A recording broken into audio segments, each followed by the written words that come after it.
የጥላቶቻችን ፍላጎት እኛን መበተንና መለየት ነው።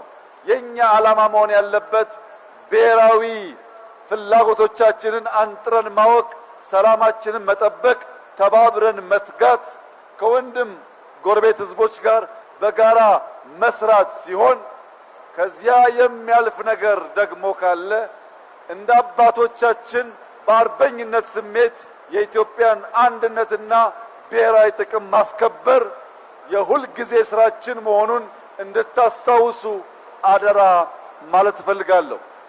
ኢትዮጵያ ለዘላለም በልጆቿ ጥረት ታፍራና ተከብራ ትኖራለች።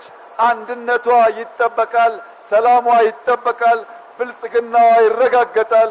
የኢትዮጵያን ሰላም አንድነት የማይሹ በተለመደው መንገድ በክንዳችን ይፈርሳሉ።